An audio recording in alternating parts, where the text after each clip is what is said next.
Hi guys, I'm Emilee Hardesty. I'm a private lands biologist with the Ohio Division of Wildlife, and I'm here today to teach us all a little bit about mammal ID with pelts and skulls, and a little bit about the history of wildlife in Ohio. So I'm so glad you guys are able to join us today during Camp Canopy virtual learning. So it's certainly a little bit different than in years past, but we'll get started with a little bit about the history of Ohio. So I haven't done this before, so bear with me. So this is what Ohio looked like back in 1803. So that's when Ohio became a state. You can see we had a lot of different wildlife species located up there. We had the elk, we had gray wolves, we had bison, we certainly had wild turkey, and certainly all of our fish species. But a lot of those things we don't see in Ohio anymore. You can see we had the Great Black Swamp up here. We have obviously Lake Erie and a lot of forested area. And so that was in 1803. So kind of remember that picture. And then we'll jump to 1903 when we had certainly a lot more settlers moving over. You can see our population in 1803 was 42,000. Here in 1903 we're at 4.1 million. You can see that up here, and you can see a lot of our area was cleared. A lot of our woods are gone. A lot of that has become farmland. Ohio was number 3 in the state for farmland production in 1903. So you can see Great Black Swamp has been drained. Still some of the most fertile farmland in Ohio. A lot of our forested region is gone. We have just a little bit remaining there in southeast Ohio. And you can see our wildlife species, they're gone. There's not nearly as many, and certainly those bigger wild game species are gone from habitat loss mostly. Sure, they're getting hunted, they're getting pressure, but that habitat is just not there anymore. So you can see that in 1903 when our population is 4.1 million. We've got one national road through there. And then when we jump to 2003, 100 years after that, you can see we're a little bit more aware. You can see I stole this poster from wildohio.com, but you can see obviously we've got our main roads through there. We can see a little bit more wildlife has come back, and you can see down here a lot of our state forest land in Wayne National Forest is being taken care of, is being preserved. Obviously, you know, we're never going to get that Great Black Swamp back, but we're trying to protect our resources, protect that area that we have, so that we can benefit, you know, the most wildlife that we can. And you can see we certainly had wildlife species returning. Back in 1903, our white-tailed deer was gone and our wild turkey was gone, and you can see obviously those have returned, as was our bald eagle. Our bald eagle population was very, very, very low from a lot of different reasons, but obviously you can see he's perched right up here, and after some surveys this past summer, we can certainly see that our bald eagle and our bald eagle nest have certainly increased over the years. So that's just a little bit about the forest in Ohio and kind of our history with our wildlife. So wildlife has come a long way in Ohio in terms of conservation over the years. So we're going to get started with a couple of our wildlife species. So the first one we're going to get started with is actually this little guy. So some of our pelts aren't the best. A lot of these samples came from roadkill samples that we can turn around and use for educational purposes. So some of these pelts are a little rough. They might even be older than we are. So bear with me on that. So this guy actually in 1829 they did the first Ohio law to protect our wild animals, and it was established, and we established a season on muskrats. So this guy, not the prettiest sample, but this is a muskrat pelt, and you can certainly tell that it's an aquatic species. So you can't really see, but it's got 2 different layers of hair. So underneath there, it's got a soft undercoat that it can use for warmth in the winter. And then on top, you can see these coarse, long hairs. And those are actually waterproof hairs that it can use to stay dry, so that its underbelly, its undercoat, can stay nice and warm and keep them warm when they're underwater, because that water's cold. And so these are an aquatic species. They eat a lot of roots, leaves, stems of cattails, and a lot of other aquatic plants. But they also eat freshwater mussels, crayfish, and a lot of other insects and things like that. So they're actually an omnivore. They eat plants and animal species. Let's see. So when it comes to reproduction, these guys can have 1 to 5 litters a year, and their average young is somewhere around 4 to 7 per litter. So they could have up to 35 young per year. So you can see back in the 1800s. So this first law was in 1829, but you can see there were a lot of muskrats threats on the landscape, but there were a lot of trappers and a lot of hunting pressure for those pelts and for that meat because the resource was there. So these guys can put out a lot in terms of reproduction, but it's a common species in Ohio, probably found in all of our counties. So this is one of our little aquatic species. And our little fun fact about our muskrat is it swims at 3 miles per hour. So in order for somebody to catch that, they'd have to be an Olympic swimmer. So these guys can be pretty quick in the water. So that was our pelt. I already forgot to show you guys our skull. So this is our little rodent skull. You can see it's little rodent teeth. And so it helps in cutting down those plant materials and that kind of thing for its diet. So there it is. A little rodent skull. So the next one we're going to talk about is another aquatic species, and this pelt, if you can't tell by its size, you can certainly tell by its shape. It's one of the only species that is preserved in this hoop pattern. So it's in a big circle. So if you guys didn't know, this is our American beaver, and our beaver is obviously certainly native to these regions, and there's it's a good fur-bearing animal. A lot of trapping pressure, certainly back in the days, and you could get a lot of meat from these guys, and you could get a lot of, obviously, pelt, a lot of fur from them. So they were certainly hunted and trapped back then as well, but they're still here today. So these guys are aquatic mammals that prefer kind of ponds, lakes, rivers. They make these big lodges for their home, and so what they eat is essentially, well, they fell these big trees with their big old teeth, a lot bigger when we compare it to our little muskrat skull, so don't mind its little tooth, but a big skull, big powerful jaws, powerful teeth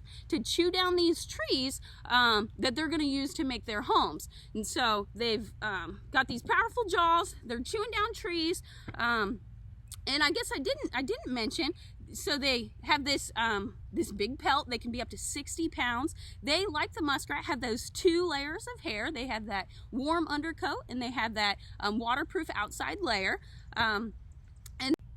So these beavers have actually adapted over time. They have a semi-closable nostril and ear and a transparent eye membrane. So they can use all these things underwater as they're chewing down trees, because some of those are submerged underwater. So a really interesting species, and they, like I said, they make these big lodges for their homes. They can be really extensive, and they can back up hundreds of acres of water, and flood those acres. They can kind of change the flows of rivers, streams. They're like nature's little engineers. So kind of a fascinating little creature. So they can increase water levels, but that's a good thing. And it can be, I should say, it can be a good thing, because sometimes, if it's farmland or something like that, or a town or a highway, obviously not the best place for these little guys to be. But sometimes where beavers are, if it's on a national park or something like that, they can be really resourceful, and they can back up, like I said, lots of water, and that creates more water and more home and habitat for a lot of other wildlife species. So sometimes they can be really great when they do their thing, and sometimes, like a lot of other species, sometimes it's not the best place for them. So they can do a lot of water quality and soil quality benefits. They're just a fun little guy. So this is our beaver, could weigh up to 60 pounds. So a big one. And like I said, I showed our skull, just really big compared to that little muskrat skull. So you can see they're both in the rodent family. They have those big incisors to help cut vegetation.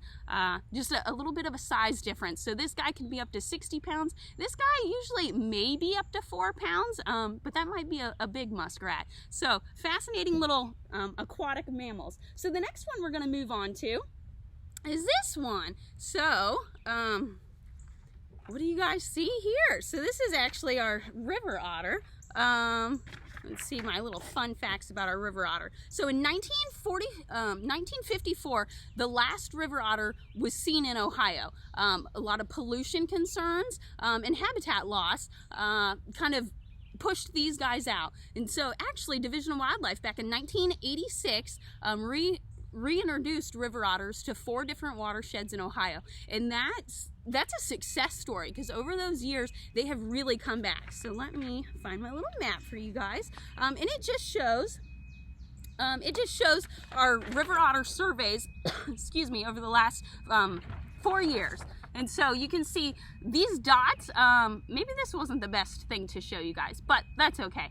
So there's a lot of dots on the map, and the blue dots are where these river otters were seen. So you can see the red hash, those 4 red hashes, that's where river otters were placed in those watersheds back in 1986. And you can see, I'm not too prepared at this. This virtual learning is a little bit of a learning curve for us all. But if we look at this map over here, oh man, maybe it's backwards for you guys. I hope not. I'm sorry. But you can see there's a lot of blue dots on there. And so that's over the last 10 years where those river otters were seen in Ohio. So pretty good success story. So when they were, they were naturally here, but then they were pushed out due to, habitat loss and those kind of concerns. But now they're back, and they're really a success story for Ohio. So that's pretty cool. And the river otters are funny. So they are one of the few species moving on into adulthood that still plays a lot. They slide down creek banks on their bellies, they chase each other, they play hide and seek. In the winter, for locomotion, helping with movement, they slide on the snow on their bellies, real long slides, and it's just so funny to watch. And when we do our surveys in January, that's what we're looking for. We're looking for belly slides and a lot of other things too, but these guys are funny. And if you get the chance to happen upon them and see them in the wild, so cool to watch. I actually saw one on my birthday in 2013, so great birthday. But it's pretty cool. So I actually saw them up at Grand River Wildlife Area up in Trumbull County in Ohio. But you can see these guys, they're pretty secretive, so they don't really like human interaction or anything like that. But if you get the chance to see them, you should put them on your bucket list because they're kind of cool.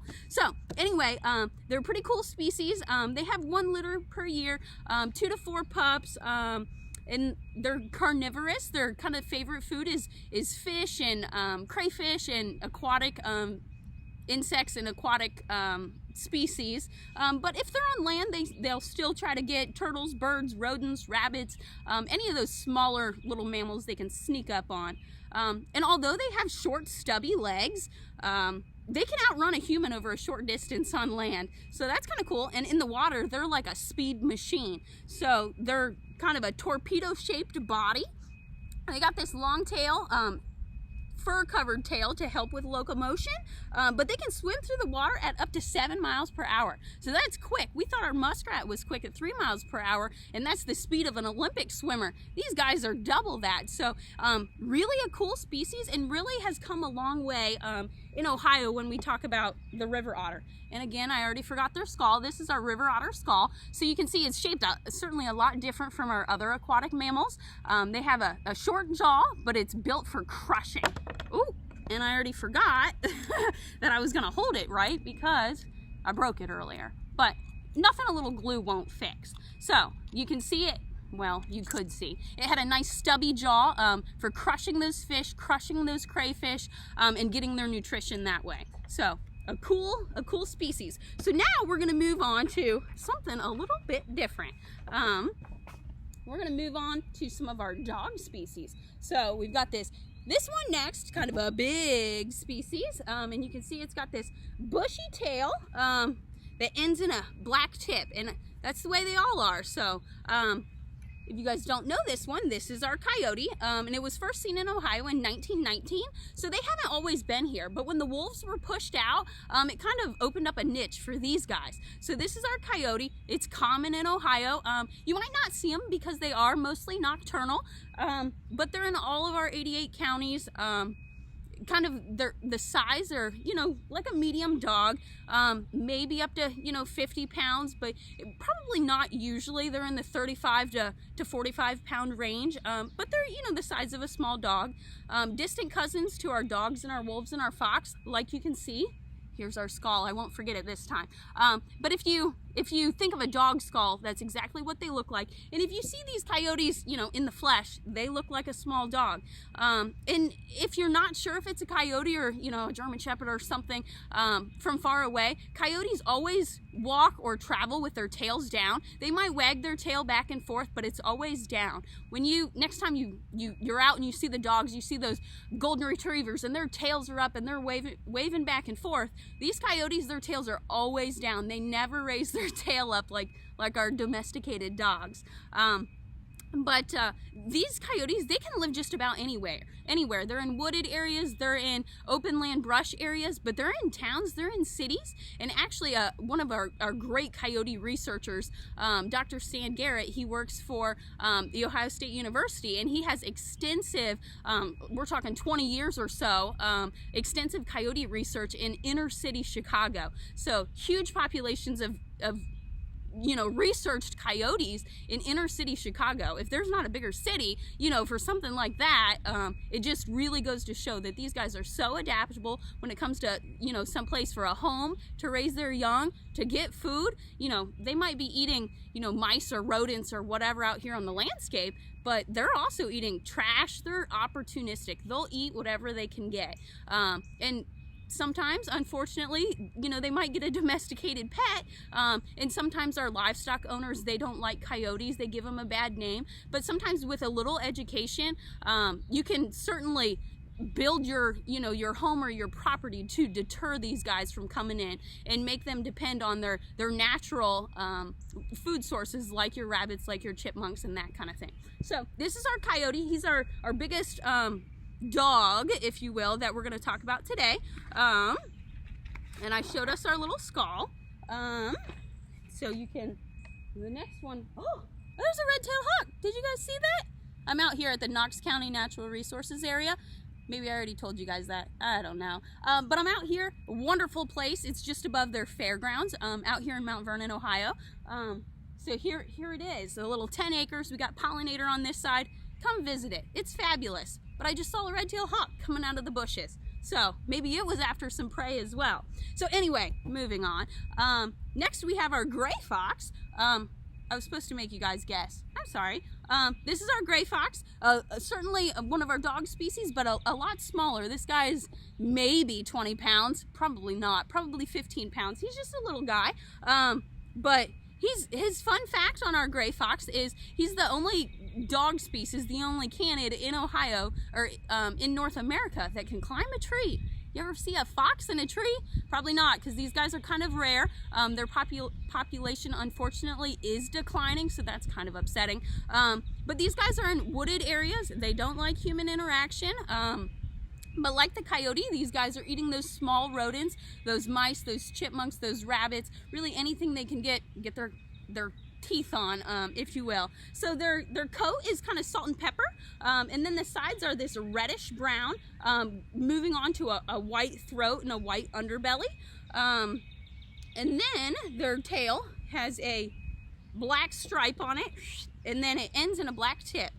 But I have a picture of it to help you guys a little bit better. So here you can see that, you know, salt and pepper gray, the red on the sides, and that white throat and that white chest. All right, and so let's see what else I wanted to tell you guys about these guys. So like I said, based on their annual population and research reports, it does appear that this species is declining. They have 1 litter a year, and around 4 young in that litter. So hopefully these guys, we're doing a lot of research on them, and hopefully we can get them back on track. All right. And then, moving on, let's see. Next we have this guy, and I'm sure you guys know what this one is. This is another fox friend. This is our red fox. The red fox, obviously, where it gets its name, reddish in color. It also has that white chest, that white throat. It has black feet, and then it's got this red and black hairs on its tail, and then it ends in that white tip. Sorry, that's not a good angle for it. Ends in that white tip, and that's characteristic of our fox, of our red fox with that white tip. Let's see. They're usually found in wooded areas, brushy areas. Like the other foxes, they're eating those small rodents. The females in the spring will have between 1 and 10 kids, 1 in 10 young, and like the gray fox, actually, the male will bring that nursing female. He'll bring her food until those pups are weaned. So there's a benefit for you females out there if you come back as a fox in your next life. But that's our red fox. And if we do a skull comparison, maybe see how big my hands are. So here's our coyote, fairly big.